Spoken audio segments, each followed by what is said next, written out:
Yes, welcome everyone here to the Smash Sports Show right here on Smash FM here on a Wednesday here in Melbourne. Of course, let's go up to our friends up in the top end. Of course, beat with the our favourite team, which is the Waratah Football Club, and of course, they advanced through to the first semi-final after, of course, eliminating, their opponents last week to advance through to the second week.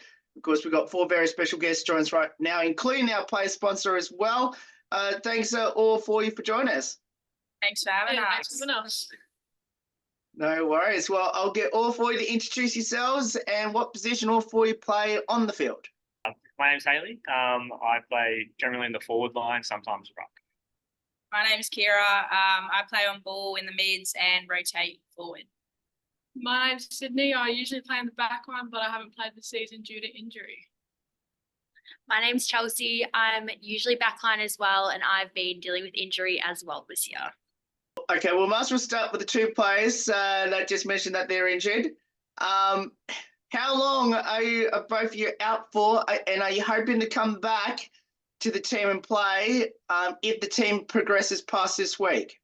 Well, I won't be able to play. I haven't played the whole season due to having shoulder surgery mid last year. But however, I took on the coaching role for Women's Div 2 here, as well as I help Women's Premier League. I do the board and give a bit of input there as well. So yeah, won't be playing this season, but I'll be back next season. Yeah, I'm the same. I'm out for this season. Hopefully can come back next year stronger. I've been dealing with some dodgy ankles and some health issues, but I've been helping behind the scenes, especially with the social committee and the main parts around the footy club itself. So yeah. Tell us a bit about last week's game that you played at, and obviously absolutely trounced your opponents to trounce them out the elimination final. Tell us a bit about the game. Yeah, it was a really good game. We had our strongest team that we've had versing buffs. So I think we went in, we didn't go in cocky, but we went in confident in our skill level. And yeah, it ended up being 100-point thrashing. So it was, I guess, a bit of a confidence booster going into this weekend. Obviously, you can't be cocky. Finals is finals, but was a really good win and a really good team win by the girls. Yeah, I think it was just really good confidence boost. I think we've sort of proven to ourselves that we're capable of beating anyone at any time if we play our brand of football. So it's really good going forward that, no matter who we come up against, we play our style and we've got a chance. So it's really good to build off that. So how's the preparations been like for this week's critical game? So far, so good. We had training on Monday, which was a bit of a lighter training because a few sore bodies from Saturday. But I think everyone's up and about. Like, obviously, they know what's on the line with losing, and we don't want to do that. So, yeah, really solid training on Monday, and tonight we'll have our main session, which, everyone should get around, hopefully, and we'll do really well. Now, what did you learn from the 100-point trouncing to going to this week's game, which obviously your opponent's going to be a little bit tougher than the one that you played on the weekend? Yeah, Nightcliff, they ended up finishing above us on ladder, so we're going to definitely go in with our own game plan, be confident with the ball. Just sort of play our brand of footy like we mentioned before. Confident we can beat anyone, so just sort of play our style, do our thing, not really let them dictate the play. That's sort of the key plan going into this one. Yeah, we obviously beat Nightcliff earlier on in this season, so I think we know we can. Like, we just need to have that belief and that confidence as well, like Hayley said. But we know we have the skill set to do so. It's just about, I guess, putting it in play and doing it. And keeping your 4 quarters of footy like you did on the weekend. That was pretty good. Yeah. Yeah, I think from the performance on the weekend, if we go in with that exact same mentality and if we keep up, we know what we can play, we know how we can play it, and it showed on the weekend. So if we just keep that up, we've got a very good chance. The girls at training have been doing really well, keeping momentum and morale very high. So positive vibes for sure. I know that obviously you wanted to go one step further than last year, which obviously fell short last season. Obviously, you're going to have to do it the hard way, playing every single game of the final series to get there. Is that motivating the team, knowing that, what happened last year, fell short against Pint, and obviously You're going to have to go through every game like it's a win or go home situation. Yeah, definitely. It's not a nice feeling to lose, especially the grand final. So for a lot of us that played in that grand final last year, it's very there's a bit of, I guess, hunger and want for that flag. And I think also having to beat every team to get there instead of having that week off like we did last year will work in our favour of just keeping on that roll, like just keep going each week, winning each week rather than cruising through in a way. Yeah, no, I really enjoy playing, so I'm pretty happy to keep on playing extra games. So the more time on the field and playing football to me is a good thing. So I'm happy to, if we have to beat everyone, then we're gonna have to beat everyone. So talked a lot about your Premier team at the moment, which all you're involved in. How's the rest of the teams going, like your Div 2 and Div 1 teams? Yeah, so Div 2, first season we had a Div 2. We didn't have a Div 2 last year or the year before. So it was really good to get a team in each division, you could say, each grade. Yeah, it was a bit of a rocky season for Div 2, but they came out really well. 2 weeks before finals, it was anyone's game to get into the final rounds. But yeah, unfortunately, we just fell short in the past few weeks. So yeah, we're out at the moment. But yeah, it was a great season, and we're definitely building from that. And yeah, with the Div 2, we have a partnership with Bellewen, one of the communities, which yeah is massive for the club, massive for them. Massive for everyone, and yeah, it worked really well, and we're just building on that. So yeah, bigger and better next season for sure. I already spoke to Kira about this question last week, but I'm going to ask the three of you this question. Now, obviously, it is to do, probably people can probably see behind me, there is the 23 season Indigenous Guernsey behind us. Kira obviously mentioned about this year's last week. So for all three, how special was it to wear the Indigenous Guernsey? If obviously that's last year's, but obviously this year's. Yeah, obviously this year, I'm new to the club myself. This is my first year, and obviously this club's got a lot of history within the NTFL itself. And yeah, seeing all those names on the jersey was pretty incredible. Some of them I knew, some of them are players that we've played with in the coaching staff, and it was a pretty good honour to be, I guess, part of that history now. Like the inaugural women's game, obviously being a part of that with Wanderers, like it's just so steep in tradition, and to show how far that the women's game has come from then to now, I think it's an incredible thing for everyone, not just women itself. But yeah, it was a huge honour. Hopefully, going forward, obviously the names of people who've won premierships with the club, hopefully we can add some more names to that list and get on there in the future. That's definitely the aim this season, but yeah, huge honour to be a part of that. I think because I didn't get to wear it this year due to injury, but seeing when it was presented and seeing the looks on everyone's face, men and women, run out on the field with that jumper on, was incredible. Like the grins, no matter what, they were proud to wear the red and the white. They were proud to wear that Indigenous Guernsey. Like it was really nice to see from someone that wasn't playing as well. Kira, you don't have to answer the next couple because I've already asked you almost every time I've had you on the show. So I'm going to get the other three to answer these next couple. How did all three get involved in footy, and why did you choose it? Honestly, I was bored. I love playing sport, and up in Darwin, obviously we've got the 2 seasons being wet and dry. And played a lot of sport during the dry season, but then it came around to wet season, and I was like, I need to do something. And I had some friends playing footy at the time, and got involved with that. And to be honest, I wasn't expecting much out of it. But then all of a sudden I just fell in love with it and had an absolute blast ever since. And yeah, it's really been something that I've enjoyed doing and just wanted to get better at and really put a lot of time into. So it definitely just, board sort of quick decision to join, and don't regret it at all. It's been great. I'm actually a netballer, and there was some netball girls that were involved with TARS that actually dragged me down here a couple of seasons ago. And I was just like, I had no idea what I was getting into at all. I'd never played football. Well, I had like just the school footy, and I was like, all right, let's give it a go. And I loved it. And I've been a part of it for the past 3 seasons. And yeah, I've really, really enjoyed it, which has been good. Yeah, I was actually playing an individual sport before footy, but I was massive. I've been a massive AFL supporter from when I was very young. So yeah, I was wanting to play it from a young age, but that main sport in tennis was my main focus. And yeah, finally convinced my parents about 5 years ago, and yeah, ended up here. All of you mentioned right at the start what position you'll play on the field. Kira, you don't have to answer this, but I'll ask the other 3 this. If you had a preferred position where you want to try and convince Heidi to put you, where would that be? Be honest. I'm pretty lucky. Heidi sort of plays me generally where I like to play already. Somewhere in the forward line, I'm pretty happy.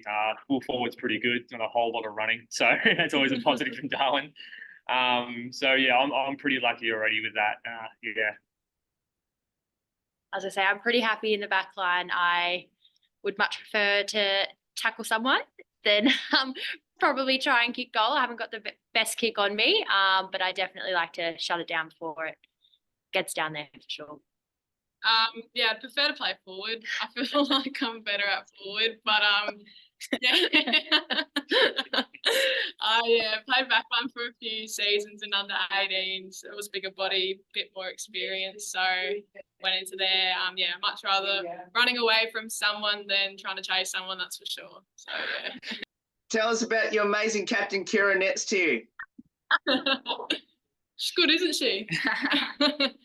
Nah, she's a very good leader for her age. I think people definitely underestimate her, but very good captain. Bring all the girls together. Not only is she skillful, but very good leader, very vocal. Yeah, just an all-round good girl. Yeah. Very mature for her age. Got her head screwed on, knows what she's talking about. And yeah, definitely a great influence to some girls that have come in that haven't necessarily played football before.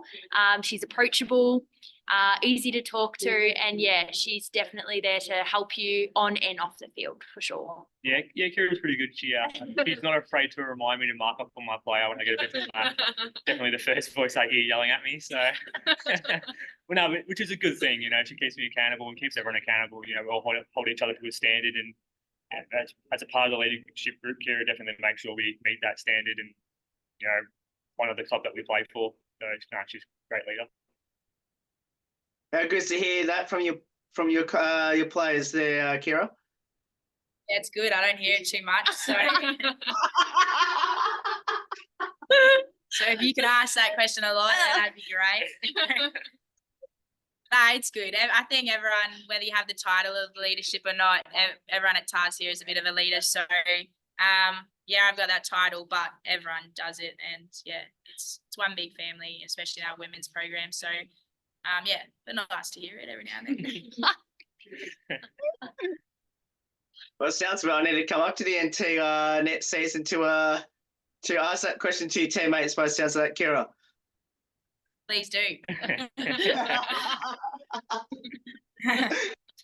What does the sport of football mean to all of you, and especially playing for the TARS? Kira, you don't have to answer this one. I think when I came here, just playing, but the club as a whole is very family-like. It gives me a good vibe from down south. Very big family, support each other. You know, the guys will watch the girls watch the guys. Club nights. It's really nice family feeling, and everyone's back, which is nice. Yeah, I think coming from an individual sport where you do a lot on your own, definitely just a team environment, but very welcoming. Vibes always high. Doesn't matter what skill level, who you are. Yeah, very inclusive club, and yeah, footy just definitely made not only my social aspect better, but skills, life skills, all of that sort of stuff. So yeah, it definitely has helped me a lot and made a massive impact on my life for sure. Yeah, I definitely think the sport aspect that you get from this club is amazing.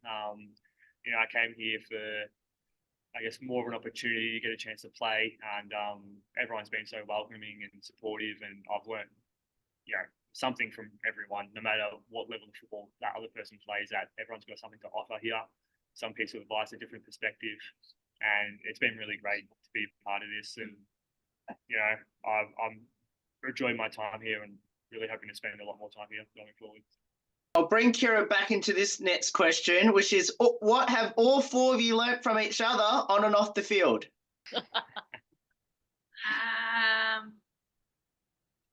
I don't know. Maybe I think from playing, I guess, a team sport, you learn your communication skills definitely. You got to communicate with one of each other. It's not just a individual sport, so you can't do everything yourself. But yeah, like Hayley says, I tell her to man up on my player. She does the exact same. I get yelled at to get on my player by her. So I think, yeah, all that aspect of communication with one another and knowing each other's skill levels, what we can kick, how far we can kick, how far we can't, all that stuff is what I'd say I've learned most. I think I've played with Chelsea and Kira. I haven't played with Hayley yet because of my injury, but definitely, yeah, I think, knowing each other's strengths on the field are definitely a major thing. Strengths, weaknesses, but also bring each other up. I know they both have previously told me to back myself, do things like that, a bit of encouragement. Obviously, like Kira and Hayley both said about manning up with players and whatnot, but it's constructive. It's not screaming at each other or getting angry with each other. It's more so, you can do it, just get on that player, do this and that, have a chat after the game. I think also after the game we are a bit of a family, so social, we all hang around, we all get together. Definitely learn from each other in that sort of way as well. Yeah, I think that's a good point that Sid just mentioned. I think this is one of the first team sports clubs that I've been at where even if the chips are down and we're behind in a game, no one attacks each other.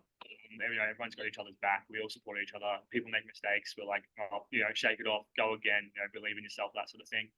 And I think that really says a lot about the character. And I've learned a lot of stuff relating to footy from everyone here in terms of tactics. Holding the ball a certain way, trying new things, but just the attitude from people in terms of believing in yourself, and even if you are losing, to keep on giving that 100%. That's really what I've sort of picked up the most of here, is the mentality, and it's really, really been good. Let's finish up with a couple of light-hearted questions about the team. Now, I know you had your presentation night or vote count, whatever, recently, which obviously Victoria Winstanley won that one. So I have to ask, who's the best singer, dancer, and comedian in the team? Kira would like to say she's the best comedian. That's for sure. She's made a pretty hard run for that in the last 2 weeks. But I don't know. I've seen a lot of people attempt to sing and dance. But I reckon I've seen Tori try and dance a lot. Yeah, actually. I'd say, like, when we've had our functions, she's definitely out there giving the dancing a crack for sure. And JT likes to dance as well. Yeah. I said Abby for singing. Yeah, I was going to say Abby for singing. She does love to let She everyone always know grabs she the can mic. sing. Yeah, she always grabs the mic, goes up on there and karaoke and brings everyone up with her. So yeah, that definitely goes to Abby Hensler, I reckon. Also, Lily Testula and Ruby O'Dwyer there. Oh, yeah. There's some big dancers and singers. They're like the triplets. Yeah, Those three would get up and do it in front of anyone. Yeah. And they can't do it well. They They just do it. they give it a crack. They're not good. They're really confident. Yeah, that's it. They'll try. Do either of you have a pre-game superstition or ritual? Kira, you don't have to answer this one because you answered it last week. Not sure I do yet. I'm still, I've only played quite a few games yet, so I'm not sure if I do have a ritual or not yet. Mine's definitely, it's weird, but for someone that wears glasses, it's putting my contacts in early so that then I can put my sunscreen on and it doesn't get in my eyes, and then I'm stuffed for the day. It's weird, but it happens.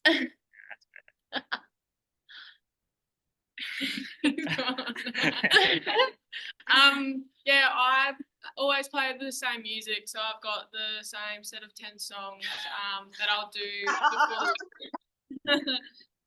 whether that's playing it in the car on a headset, it will be the same 10 songs that will just pump me up. So maybe we should get you to sing because you might definitely know not. the lyrics. No, definitely not. Okay, I have to ask. I'm going to have to ask this. What's your top 2 songs out of those 10? Oh Lord. Well, I haven't done it for this season, but last season, oh, what were they? Oh, look. No pressure. No, I'm trying to think. Pursuit of Happiness was one of them, a major one. That was one. And no, I've just got to go with Pursuit of Happiness. Like that was the main one that always had to have. Like I just couldn't miss out on that one. So yeah. Who had the most embarrassing moment on or off the field? Because you had a presentation night. I think last game actually against Buffs, one of our players, Alicia, it wasn't that embarrassing. It was more scary. She got absolutely pommeled by one of Buff's best players, just blindsided, tackled, and I think we had a little giggle, but Yeah, she couldn't get up. She got up really slow, so we weren't. But yeah, she got absolutely crunched. That was pretty funny. Right. It's funny. It's funny afterwards. Once we Yeah. worry, Once she was all right, we had a little laugh. Two-part question for this one, which is, we're talking about the fine system. All right, I know the answer to this question, and I'm not going to get that person to repeat it again. So who copped the most fines this year, and who had the strangest fine? Oh, Tori copped the most fines, I'm pretty sure. without a doubt. Yeah, it was Yeah. definitely Tory. I don't know if it was the most fines or she just didn't pay them and they kept doubling. Yeah. They ended up doubling. So She she didn't pay she much screwed 3 herself times. over with that. The funniest fine. The media fines are always kind of funny. There's a lot of media fines that go around. Some of them are just interviews and things like that, but there's some that get put on like the NT News cover page, and it's a action shot, but it's the face is doing everything, and so they're pretty funny once they get in the group chat and passed around. So they're pretty good.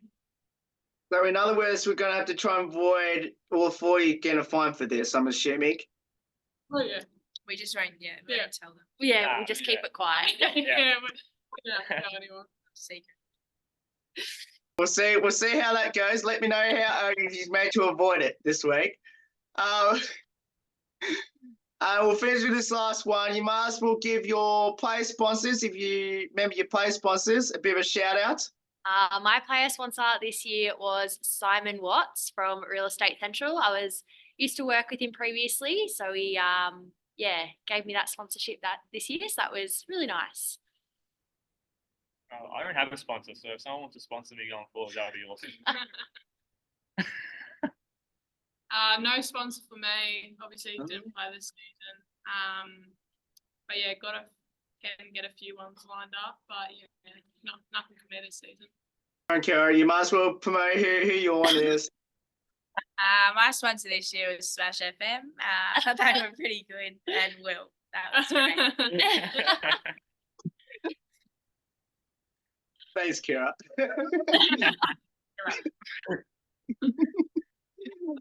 Well, sorry, I didn't want to embarrass you then, Kira.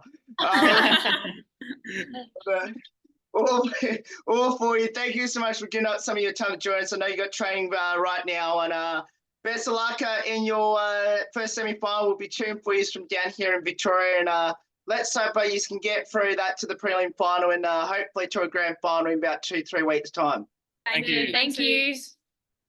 No worries. And of course, if you want to get out there and support Waratahs against the Tigers of Nightcliff, and hopefully they can smash them, we'll put all the details up on how you can get involved and support the team throughout this final series. There's more on the Smash Sports Show right after this. Don't go away here on the 10th year celebration.